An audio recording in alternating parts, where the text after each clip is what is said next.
active duty plus entrepreneurship. What's up, everyone? Welcome to the Fervent 4. Did you know that only 4% of businesses ever cross the annual $1 million revenue mark? Hello, I'm Zack Miller, author of Anomaly. With me today, I have my co-host Tim Ryan, lead man at StartWheel.org.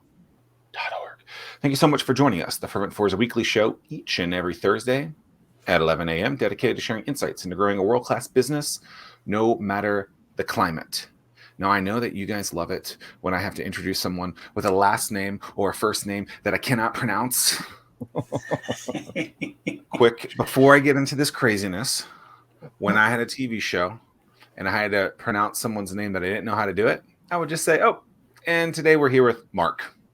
And I wouldn't say their last name. So we're going to try this. JC Colonnieves is here with us today, and also known as Batman.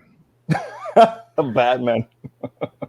So Batman, favorite character of those characters. What is that? The DC characters. Why that Batman? What is it about Batman that jazzes you up? You know what? What I like about Batman is his quality that he just doesn't care and gets the stuff done no matter what. That's what I like about the character. Even though I'm not a big, DC fan, that is the one that's just, he gets it done, pushes through no matter what life throws at him. Interesting. I think Tim and I are really excited about this episode.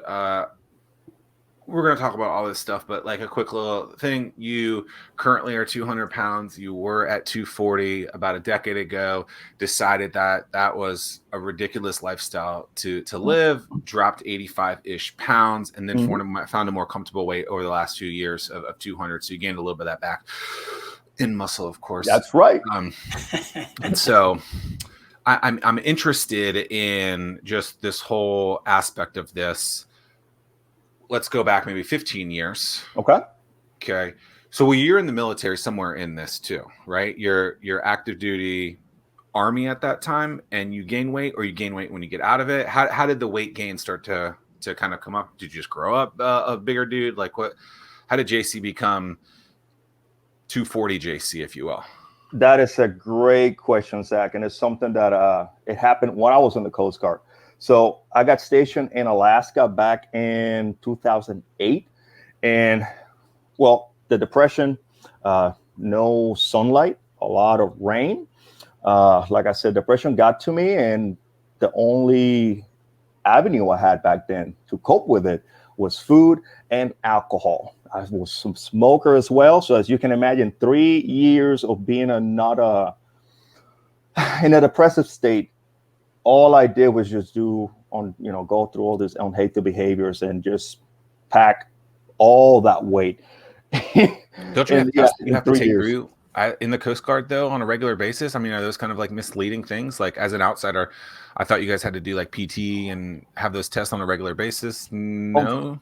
Unfortunately, in the Coast Guard, the PT and physical fitness is not they leave it up to you. Mm-hmm. And yes, we do have weight standards, but the problem with many of us is that, especially for me, I will essentially starve for 3 to 6 months before that tape, just to barely pass by. And then after I got my tape done, good to go, back to the behaviors. It was a repeating cycle. Yeah, and if you're close to a certain weight, whether that delta is, I mean, you can very easily lose 10 pounds of water weight in a week by just being, I mean, you see wrestlers do it. You see the MMA guys do it. You see boxers do it. I mean, you can do it pretty quickly in whether it's a healthy or non-healthy way. Like, I mean, a gallon of water is 9 pounds. If you can, reduce that a little bit, you can. I get it. Yeah. So I'm prior Air Force. We used to do the same thing. Yep. So back in the day, we just have to ride the bike, and then they would do all your measurements. Based on that, and it was so just like you would prep beforehand, or then if you didn't hit the numbers that you needed to on the bike, then the garbage bags would come out and people would put garbage bags around. You get on probation, and then you would lose the weight, and then it was done. This is when I was in North Dakota, so And my first assignment was in Iceland. So I know what you're talking about in terms of the people that would get there in the wintertime. There would be no sunlight. You wouldn't see the sun for the first 4 months that you were there. Well, think about like, the boxers and the MMA guys who are 20 pounds of pure muscle overweight can still lose it. And then if someone's a little, a little fat overweight, like I used to be, like you can lose that even easier because it's easier to lose that in a way. At least I found that to be the case. So this is quite interesting times. Okay, so do you have an aha moment? Did you what made you realize, okay, I can't live like this anymore?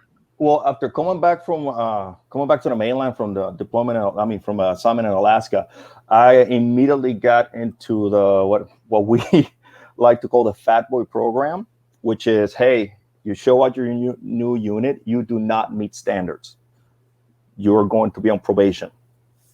So that hit hard. And not only that, but I had borderline pre-hypertension. I was heading into medications. My back was killing me. My self-esteem was just bottom out. My energy, I was feeling like crap. And that moment let me realize, wait a minute, I need to change something, because I was only 38. I was a young guy.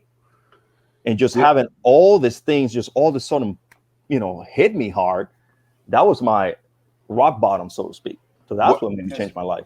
But growing up, you said you were bullied around similar stuff. So what didn't take then that took you 20 years later to have it kind of really hit home?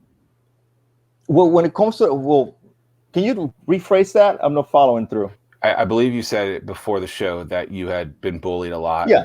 I guess you weren't bigger at that point, so it didn't matter. No. Yeah, I was a skinny dude back then.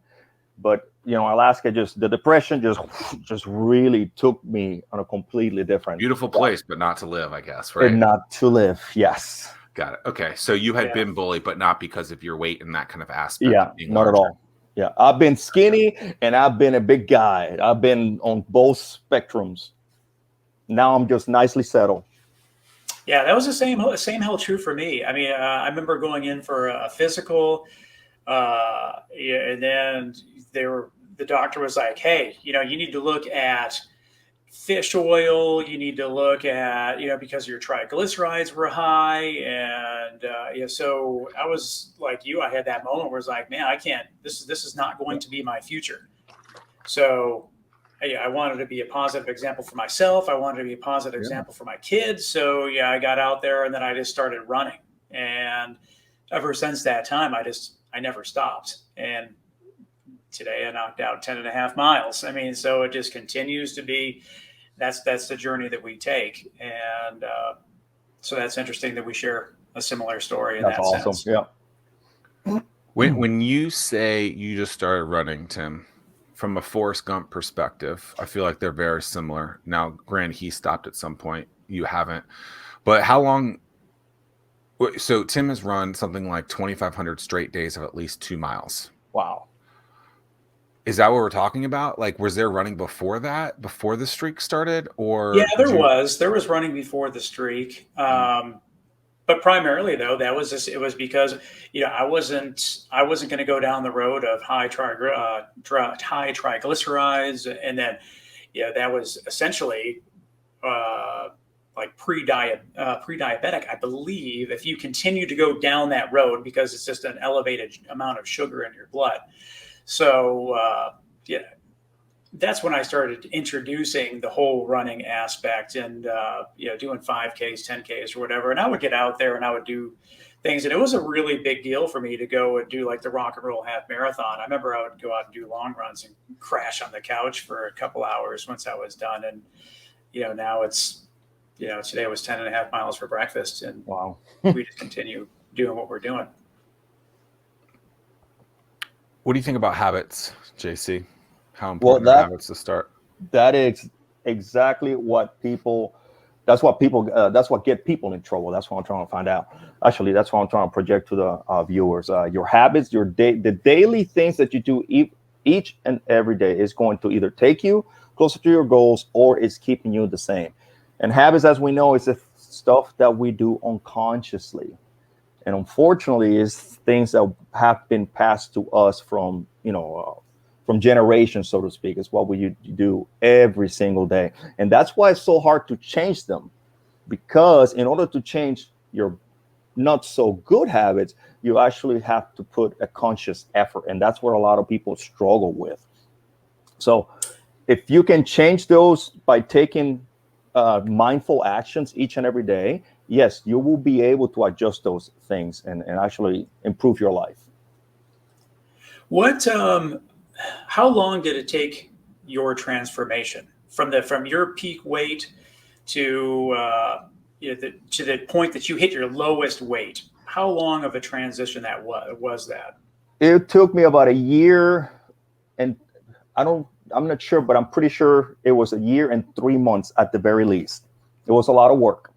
Yeah, and that's one of the things that I tell everyone. It's a lot of work. It's fun putting it on, but man, it's a lot of work to take it off. And I mean, Well, you didn't gain it talk about overnight. habit forming, right? Oh, and then maintaining it too, because a lot of people struggle. They want to get, they want the 50, 60, 80 pounds gone yesterday, but they don't understand that. Okay, once you get that weight off, well, guess what? You can't go back to what you're doing in the past. You have to understand you have to change as a person. Your physical habits and your mental habits have to change, because a lot of people lose the weight, but they all gain it back.